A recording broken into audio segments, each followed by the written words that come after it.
Audiobook number 7. 2 of 2 of The Loss of a Friend. In the RV Family series. Chapter 11. Whispers in the Snow.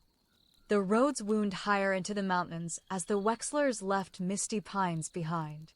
Pines gave way to spruce, and spruce gave way to snowy stretches of white hills and glistening rock. The air got colder, the sky got brighter, and everything felt just a little quieter. By the third day on the road, the RV rolled into a small mountain town called Silver Patch. "Looks like a postcard," Mrs. Wexler said, peering out the window. If postcards were also 10 degrees below freezing. They parked in a scenic overlook lot beside a half-frozen lake.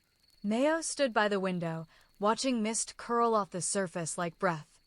"Snowflakes are like secrets," Meatball said, nose pressed to the glass. "They fall quietly, and if you don't catch them, they disappear." Mayo smiled a little. That was almost poetic. "I had a good teacher," Meatball said, tail still. The sadness of losing Zeus still sat in Mayo's heart, but it didn't feel quite as sharp now. More like a soft ache. That afternoon, they explored Silver Patch. It had a sled rental shack, a diner called the Slippery Spoon, and a strange little shop with a crooked wooden sign that read, "Old Whispers Curiosities." The boys pressed their noses to the window. Inside were clocks with backward hands, glowing jars, and what looked like a chessboard made of ice. "What is that place?" Robbie whispered. "We are definitely going in there tomorrow," Mayo said, already curious. That night in the RV, as snow began to fall outside and the boys played cards on the table, Mayo suddenly froze. He heard it. A whisper. Not outside, not from Robbie or Jesse, but from the mind of someone passing on the sidewalk. "They mustn't know about the mine." "Did you hear that?" Mayo asked Meatball, eyes wide. "Nope," said Meatball, licking peanut butter off his paw. "But your ears just twitched. You got a mine message, didn't you?" Mayo nodded. He'd heard thoughts before, but this one was different. It wasn't just a passing worry. It was a warning. And it was only the beginning. Chapter 12. The Secrets of Old Whispers. The next morning, Silver Patch was buried in snow so fresh it looked like powdered sugar. The RV was surrounded by frosted pine trees, and their footsteps made gentle crunches in the silence as they walked. Mayo tugged on his hat and zipped his coat all the way up. "You ready, Meatball?" "I was born ready," Meatball replied, already waddling ahead. "Well, actually, I was born sideways in a laundry basket. But you get the idea." Robbie stayed behind with Mom and Dad to build a snow fort. Jesse agreed to wait outside Old Whispers, walkie-talkie in hand, just in case. Mayo and Meatball stepped inside the shop. A soft ding rang above the door, and the warmth hit them like a blanket. It smelled like cinnamon, candle wax, and something older, like forgotten paper. An old woman stood behind the counter, her long white braid tucked over one shoulder. She wore a sweater with little stitched wolves running across it. "Welcome to Old Whispers," she said, her voice creaky but kind. "I don't get many visitors in snowstorms. You must be curious." "We're detectives," Meatball said proudly in Mayo's mind. "Well, one of us is a detective. The other is devastatingly handsome." Mayo gave a nervous smile. "We're just looking around." The woman leaned over the counter and gave him a long look. "Your eyes, you see more than most." Mayo froze. "Excuse me." She didn't answer. Instead, she turned and disappeared behind a curtain of beads, calling, "Come along, then. I have something for you." Mayo glanced at Meatball. "I don't trust anyone with wind chimes indoors," Meatball muttered, but they followed her. In the back room, shelves were stacked with antique maps, animal bones, jars of shimmering dust, and books with no titles. The woman handed Mayo a small velvet pouch. "This belonged to someone like you," she said. "Someone who could listen." "Listen to what?" "To the minds beneath the noise." He opened the pouch slowly. Inside was a stone, smooth and pale blue, with a spiral etched into the center. Suddenly, Mayo heard another whisper, but not from her this time. It came from the stone. The mine remembers. He jerked back. What was that? He asked. The woman's eyes sparkled. The mountain is full of old voices. Most folks forget how to hear them. But not you. Okay, let's leave before this turns into a ghost story, Meatball whispered. But Mayo wasn't scared. He was curious. Back in the RV that night, Mayo sat with the pouch in his lap while Jessie heated up leftover mac and cheese. You really think she knew about my powers? Mayo whispered to Meatball. She knew something, Meatball replied. People like her always do. Spooky, mysterious, cryptic, it's like they train for it. Mayo reached out and touched the spiral stone again. This time, it was quiet. But he knew something had changed. Silver Patch had secrets, and something was waiting for him in the snowy hills beyond town. Something old. Something whispering. Chapter 13. The Echo in the Mine. The next morning, the sun shone pale over Silver Patch, but the snow didn't melt. It clung to rooftops and tree limbs, soft and heavy, like the town had been frozen in time. Mayo tucked the velvet pouch with the spiral stone into his coat pocket. You ready? He asked Jessie, who stood beside the RV in snow boots, arms crossed. I'm only going because Mom said you couldn't go alone, Jessie replied. But I guess mines are kinda cool. He likes us, Meatball whispered in Mayo's head. He just doesn't know how to say it without sounding like a can of grumpy beans. They followed an old hiking trail that twisted through the pines behind Old Whisper's shop. The stone in Mayo's pocket felt warm, even through the cold. With each step, Mayo heard faint whispers in the back of his mind fuzzy, like trying to tune an old radio. Then, after a sharp bend in the trail, they saw it. The mine. It was carved into the side of the mountain, its entrance framed with worn timber and a crooked sign that read, Silver Patch Mine, closed since 1989. The boards nailed across the entrance were loose. Jessie pried them away carefully, then peeked inside. Smells like old pennies and moldy socks, he muttered. Sounds like Robbie's laundry basket, Meatball quipped. They stepped into the darkness. Inside, the air was cold and still. Their flashlight beams bounced off walls streaked with silver and quartz. Rusted carts sat on broken tracks, and beams groaned overhead. And then, a sound. A voice. Go back. Mayo stopped in his tracks. You heard that, right? Jessie asked, his voice tense. I think so, Mayo whispered. I definitely heard it, said Meatball. And my vote is we skedaddle. But Mayo didn't move. The stone in his pocket vibrated lightly, and more whispers spilled into his head. The town forgot. Buried too deep, the owner lied. Suddenly, Jessie gripped Mayo's shoulder. Should listen. They heard footsteps. Real ones. Someone was in the mine with them. They turned off their flashlights and pressed against the wall. Mayo peeked around a corner. A tall man in a fur-lined coat moved deeper into the mine, carrying something under his arm. A bundle of papers? Blueprints? Who is that? Jessie whispered. I don't know, Mayo replied, heart pounding. But we have to find out. We're going to need backup, Meatball said. And peanut butter. Lots of peanut butter. Back in the RV, after sneaking out of the mine undetected, Mayo spread out a map of Silver Patch. Jessie pointed to a spot marked Old Administration Office near the mine. He was headed there, Jessie said. There's something they don't want people to know. And that something, Meatball said dramatically, is giving me the heebie-jeebies. Mayo tapped the spiral stone on the table and looked up. Then we'd better find the truth before someone else tries to bury it again. Chapter 14. The Blueprints and the Blizzard. By morning, the storm had arrived. Snow whipped sideways across Silver Patch, turning roads into rivers of white and windows into frosty murals. But inside the RV, Mayo, Jessie, and Meatball were warm and determined. Once the wind dies down, we make for the old admin building, Jessie said, tightening his bootlaces. We'll stick to the woods. Less chance of being seen. And more chance of being eaten by a yeti, Meatball added helpfully, wrapped in a scarf twice his size. Mrs. Wexler peeked into the boys' room. If you two are going out, stick together and take Meatball. Don't wander off. Don't worry, I'm basically a four-legged compass with attitude, Meatball said, tail wagging.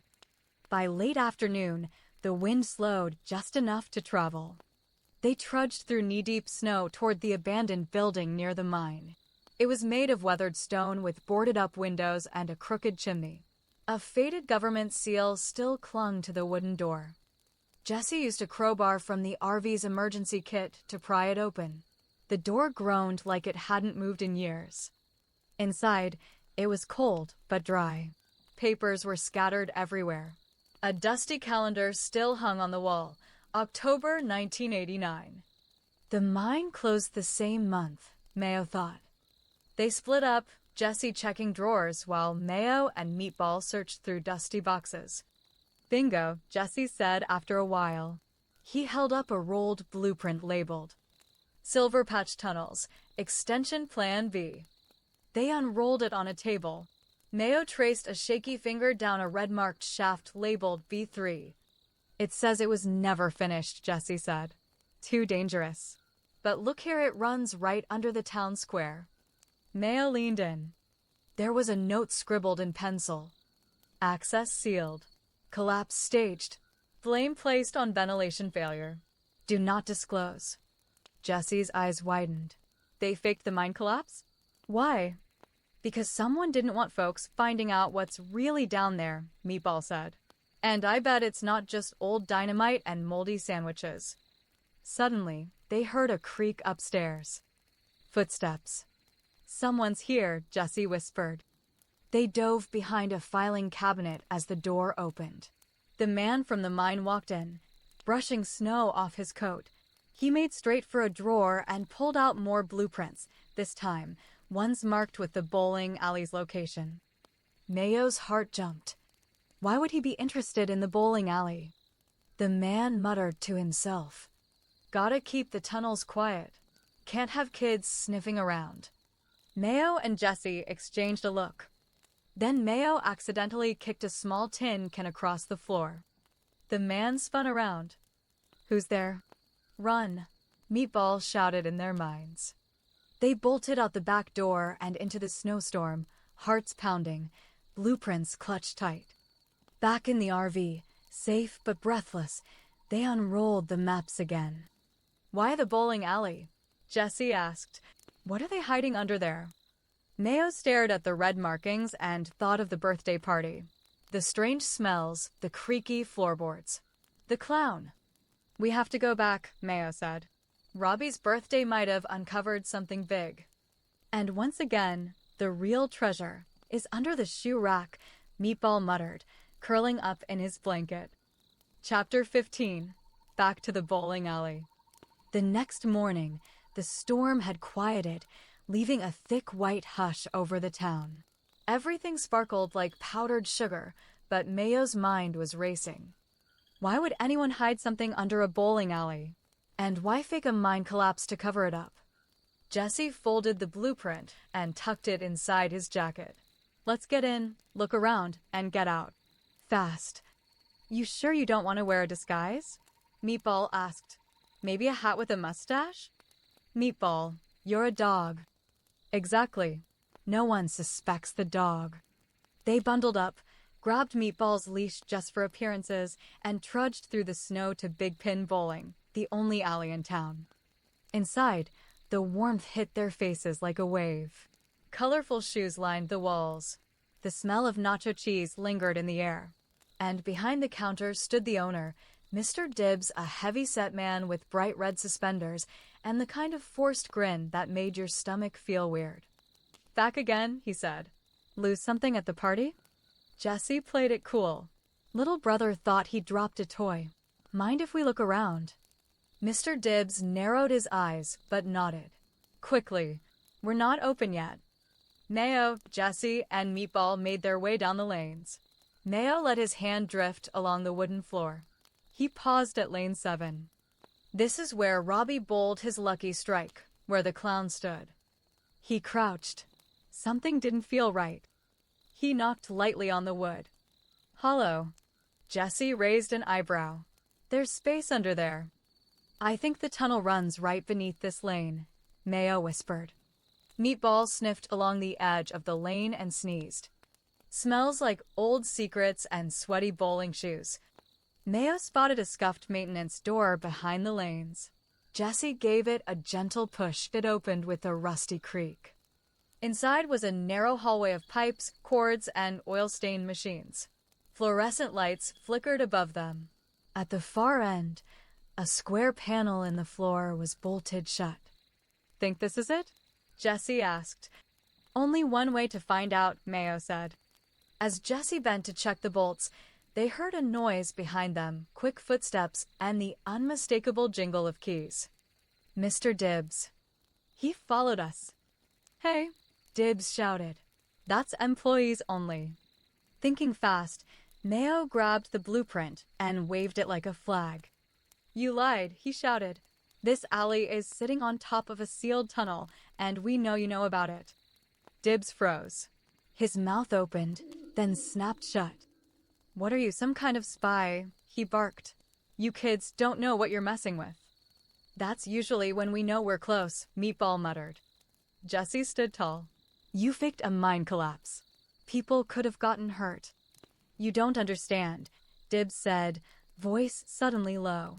The mine, there's something wrong down there. Something we were never supposed to find. What is it? Mayo asked, but Dibbs just shook his head. I tried to keep people away. He glanced away. I even hired that clown. Scared the kids. Figured no one would come back. That's just plain evil, Meatball growled. Dibbs sighed. I didn't want this. But you're right. It's too big to hide now. He stepped aside. Go on. Open the hatch. But be careful. It echoes down there, and sometimes it echoes back.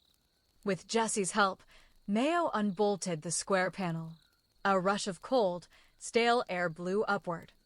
Inside was a ladder, descending into darkness. Mayo looked down. I'm going, he said. I'm right behind you, Jesse added. And I'm staying up here, Meatball said. Then he huffed. Fine, I'm coming. But if I get cobwebs in my wrinkles, I'm suing. Together, they began their descent into the forgotten tunnels below the bowling alley. Chapter 16. The Whispering Tunnel. The air grew colder with every rung they climbed down. The metal ladder rattled under Jesse's boots. Meatball clung tightly to Mayo's coat, his little paws trembling, not from fear, of course, but as he put it. Just the sudden altitude change. When they reached the bottom, Mayo clicked on his flashlight. The beam cut through thick dust and revealed a narrow stone passage. Wooden support beams bowed from years of pressure. Cobwebs danced in the corners. Everything was quiet, too quiet. It smells like wet socks and ghost breath down here, Meatball whispered. Jesse looked over Mayo's shoulder. According to the blueprint, we're in Tunnel B3. It connects with two sealed branches. One's beneath the square. The other, the bowling alley. They walked cautiously, their footsteps muffled on the packed earth floor. Mayo could feel the silence pressing in. He focused his mind and heard faint whispers. Leave. Go back. Shouldn't be here. Mayo stopped. Do you hear that?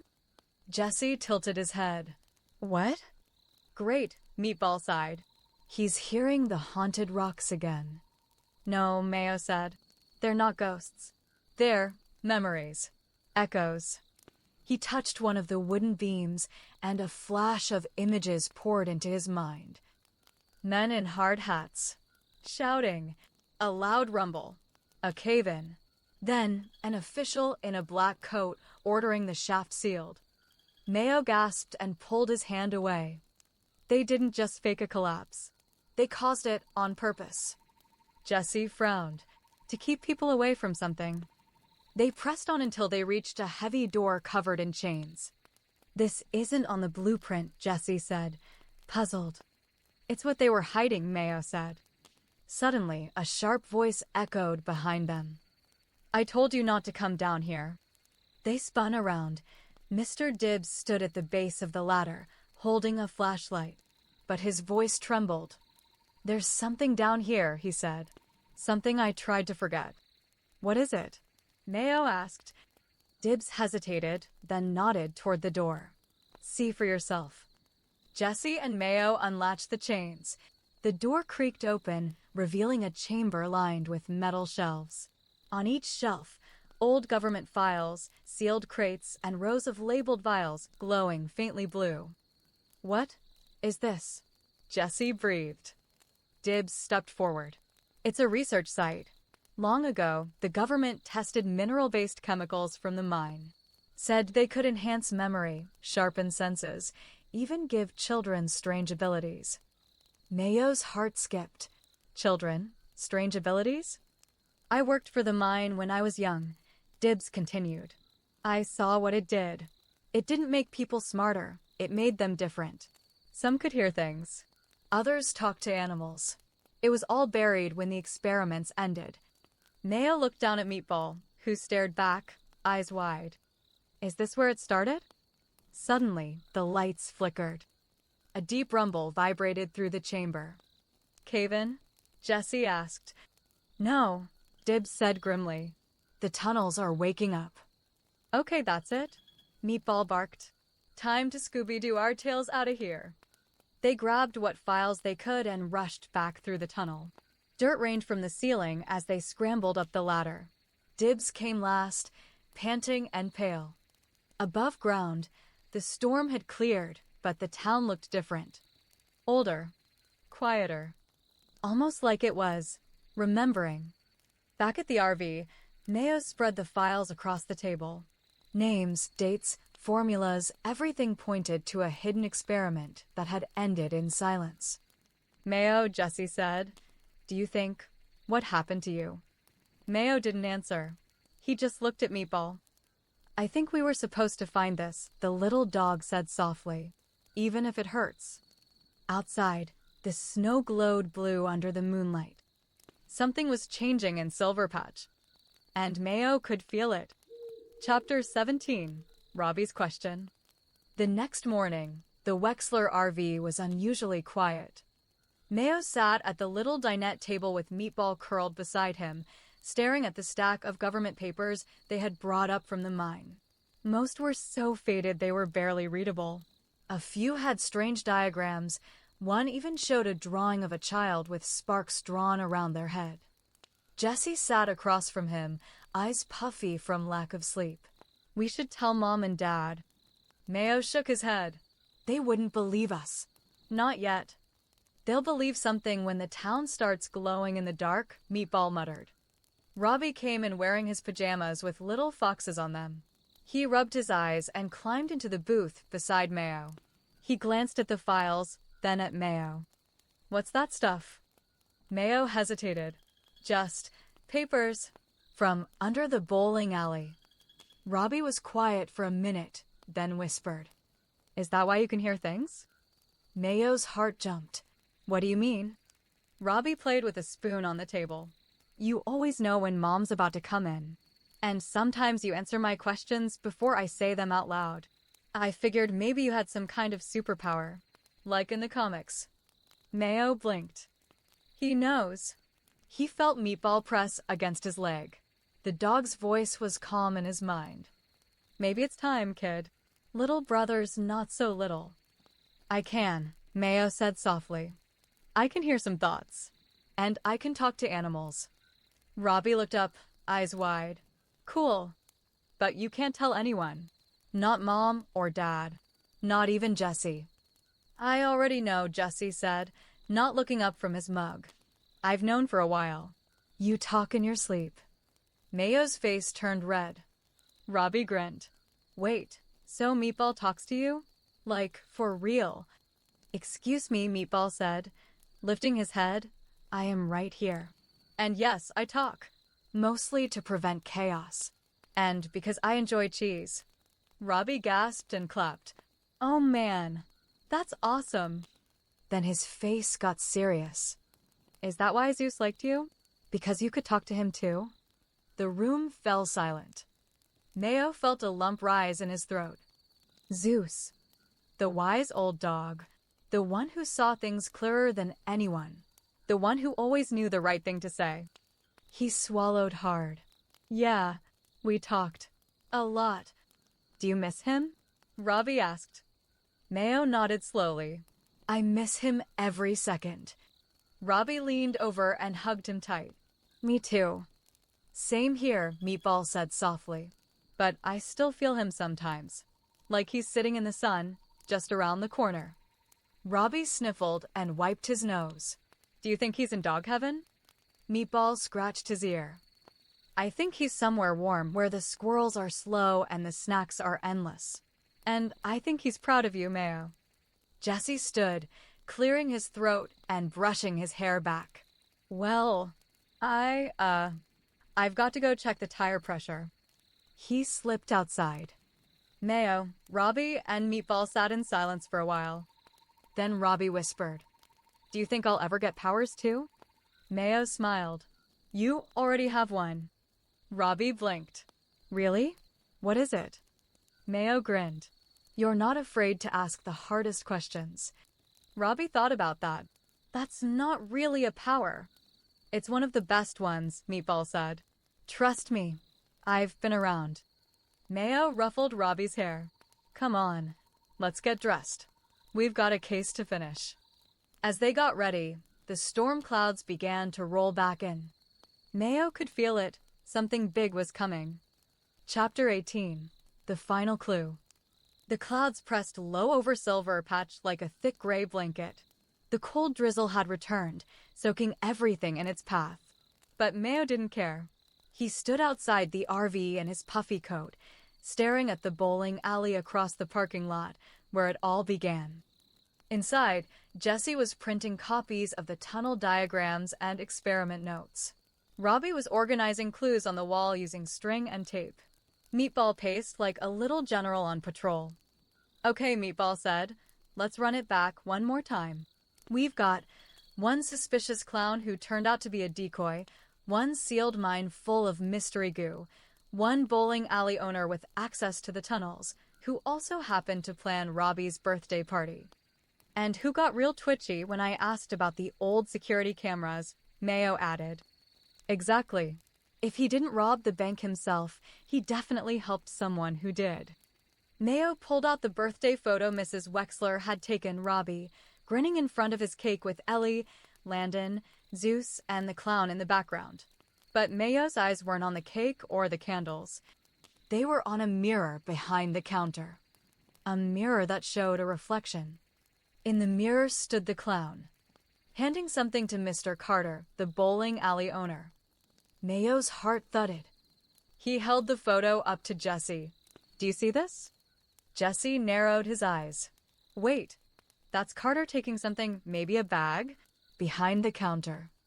And that's after the robbery. Robbie looked up from the clue board. So, Mr. Carter hired the clown, then had him rob the bank. Or, Mayo said, the clown was a distraction. Carter could have snuck out through the back alley, hit the bank while everyone was focused on the party, and used the clown as a cover story. Genius, Meatball muttered. Classic, look at the loud guy with balloons while I empty the vault move. Textbook distraction. They printed a zoomed-in version of the photo. We need to show this to Officer Burns, Jesse said.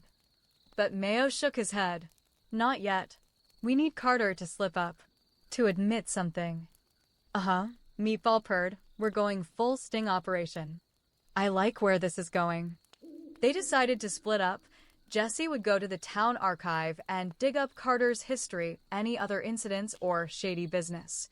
Mayo and Robbie would return to the bowling alley with the photo. Mayo tucked the print into his coat and zipped up. Meatball climbed into the backpack. I'm just here for emotional support and snacks, the little bulldog said. Mostly snacks.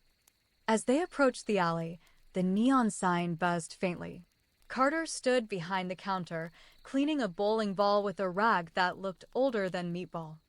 Back again, Carter said, his smile tight. Robbie forgot a prize or something? Mayo walked up, pulled out the photo, and laid it on the counter. I was looking through pictures from the party, he said casually. Caught something kind of strange in the mirror. Carter's smile twitched. Don't suppose you remember what you were doing when this was taken? Carter glanced at the photo, then away. Hard to say. Busy night. Mayo leaned in. You know, it's weird. The clown never came forward. Officer Burns said he gave a fake name and address. And this photo? It shows you passing him something. Right after the bank robbery. Carter's face flushed. Kid, you need to stop playing detective. You're going to get someone in trouble. Mayo didn't back down. I think someone already is in trouble. And that someone has a bowling alley built over a secret tunnel full of radioactive goo, Meatball added in Mayo's head. Not exactly great Yelp reviews, buddy. Carter's eyes narrowed. He leaned in and whispered, You don't know what you're messing with, kid. You think the robbery's big? That's nothing. This town, these tunnels, go deeper than you think. You dig too far, you'll wish you hadn't. Mayo's skin prickled. Then, Carter seemed to realize he'd said too much. He stood up fast. I think it's time you left. Mayo didn't move. He just smiled. Thanks, he said. That's all I needed. Back at the RV, Jesse returned holding a folder. Guess what Carter did 10 years ago, he said. Owned a failed fireworks company. Know where he stored the explosives. Mayo stared. The mine tunnels. Jesse nodded. The bank vault was blown open with a charge made from old-style blasting powder. The same kind Carter used to sell. Mayo sat down, stunned. We've got him. Robbie climbed up onto the bench beside them. So what do we do now? Mayo looked out the window at the darkening sky. We finish this. Chapter 19, Catching Carter. The plan was simple. Or at least, that's what Mayo kept telling himself. But as he stood outside the bowling alley in the cold night air, watching his breath rise like steam, his heart raced like a hummingbird on espresso. Let me get this straight, Meatball muttered from inside Mayo's backpack. We're confronting a possibly dangerous adult who blew open a bank vault again, and the plan is, what exactly? Catch him in the act, Mayo whispered. Jesse set up the camera inside. We got permission from Officer Burns. If Carter tries anything tonight, we've got it all, said the 11-year-old leading a sting operation. Mayo checked his watch. Jesse should be in position. At the edge of the lot, Jesse waited in the truck with a walkie-talkie, eyes scanning the building. Inside the bowling alley, Robbie was posing as bait, just a kid forgetting his favorite hat after hours. Ellie, Landon, and Zeus were nearby too, helping keep eyes on the back exit. Everyone had a part to play. Mayo walked in through the side door and found Carter behind the counter again, wiping down lanes that didn't need wiping. Back again? Carter asked, glancing up. Mayo gave a half smile. Looking for my little brother. He left his hat. Carter's jaw tightened. Not supposed to be open now. That's okay, Mayo said. We won't be long. He stepped behind the counter, pretending to peek under the shelves, and that's when he saw it. A duffel bag, shoved just barely out of view. Inside, a mask, gloves, and a roll of old firework-style wire. And something else, wrapped in plastic, what looked like faded stacks of money. Before he could say a word, Carter grabbed his shoulder hard. You shouldn't be here, he growled. Mayo didn't flinch. I know everything. You robbed the bank, Carter. Used the clown as cover. You ran through the tunnel, used your old blasting stuff. It's all in the files we found. We even have video of you in the tunnel. Carter's eyes blazed. You don't know what that place is. Those tunnels, they're cursed. I thought I could seal them off, but then I saw the vault sitting there. Empty. Calling to me. I didn't even need to blow it. Just open it. What do you mean, calling to you? Before he could answer, Meatball barked loud from the backpack. Get down. Mayo ducked just in time. Carter had lunged for him. But Jesse stormed in from the back door and tackled the man to the ground. Robbie came in behind him with Officer Burns, who slapped a pair of cuffs on Carter before he could say another word. The whole room seemed to stop. Carter lay flat on the tile, breathing hard. He looked up at Mayo. "You think you're the hero? That stuff down there, it's not done. Not by a long shot." Mayo didn't answer, because he knew Carter was right. Outside, under the soft glow of the streetlight, Ellie and Landon met up with the boys and Meatball. Zeus sat calmly by their side, tail wagging like a slow metronome. "Well," Landon said, grinning, "guess you're a real detective now." Robbie threw his arms up. "We caught the bad guy." Ellie handed Mayo a small, folded note. "Zeus wanted you to have this." "He wrote it, kind of." Mayo unfolded the paper. It was covered in paw prints, but one line was scribbled in Ellie's careful handwriting. "The quiet ones hear the most. Keep listening. Z." Meatball nuzzled Mayo's leg. "He's proud of you, you know." "I know," Mayo whispered. They stood for a while, watching the bowling alley lights flicker one last time before Officer Burns shut the doors. Back at the RV, Mom and Dad were proud, but also full of questions. They accepted the story the boys told, mostly because Officer Burns confirmed it all. The Wexlers would be moving on again soon. Cold and wet as Silver Patch was, it had taught them something. Jesse wasn't just a big brother. He was becoming a friend. Robbie wasn't just the little one. He was braver than anyone knew. And Mayo. Mayo was growing into his gift. Still learning. Still listening. That night, as the rain returned and tapped gently against the RV roof, Mayo sat beside Meatball on the fold-out couch and whispered. "We did it." "Yeah," Meatball said. "And I'm going to need at least 5 treats to recover emotionally." Mayo smiled. Then, softly, the smile faded. Because deep down, he knew this wasn't the end. Not even close. Chapter 20. Goodbye, Zeus. The RV sat parked beside a quiet, misty lake just outside of Silver Patch. The storm had passed, but the sky still hung low with thick gray clouds. The trees were bare and dripping, and the air smelled like pine, dirt, and wet leaves. Everything felt still. Too still. Mayo sat on the small hill above the lake, Meatball curled beside him, chin resting on his paws. Neither of them said anything. The folded note from Zeus sat in Mayo's hand, wrinkled at the corners from being read over and over again. They'd gotten the news that morning Zeus had passed peacefully in his sleep. 15 years old. A long, good life. But somehow it still didn't feel like enough. Mayo didn't even realize he was crying until a drop hit the paper. "It's not fair," he whispered. "I know," Meatball said quietly. His voice was softer than usual, gentle, without jokes or wisecracks. He was ready. "Mayo. You could feel it, couldn't you?" Mayo nodded, wiping his nose with his sleeve. "He wasn't just a dog. He got me. Like, really got me. He understood stuff I didn't even say out loud. He did that for a lot of us." Meatball sat up, ears drooping. He watched over Landon. "Taught me how to think before I bark. And you? He believed in you. From the second you met. I miss him." "I do too." Mayo pulled the note from his coat pocket again and looked at the words. "The quiet ones hear the most. Keep listening."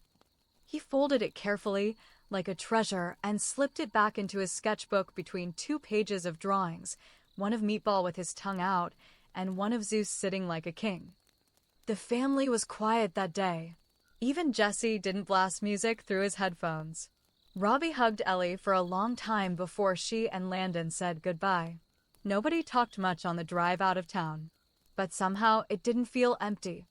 It felt full of the things Zeus left behind: patience, strength, quiet wisdom. That night, as the RV rattled down a winding road through the forest, Mayo sat at the little table with Meatball curled up under his feet. The sky outside had turned navy blue, and stars were just starting to peek through. "You okay now?" Meatball asked. Mayo smiled a little. "Not really, but I will be." He looked out the window, and in the distance, he could just barely make out the faint curl of fog above the trees like a spiral. Not a scary one. Not this time. Just a sign that something new was beginning. Where to next? Meatball asked. Wherever Dad's next job takes us, Mayo said. And wherever there's a mystery to solve. Or snacks to be found. Both. The RV bounced once as it turned onto a new road, headlights stretching into the mist. A new town was waiting. A new mystery. A new adventure. But for tonight, they were just a family on the move. 5 people. 1 very funny dog. And the memory of a wise old pit bull who had helped them see the world a little clearer. Goodbye, Zeus. We'll keep listening. Always. The end. In loving memory of Zeus. You are loved and are missed. See the world a little. 2004 to 2024 RIP.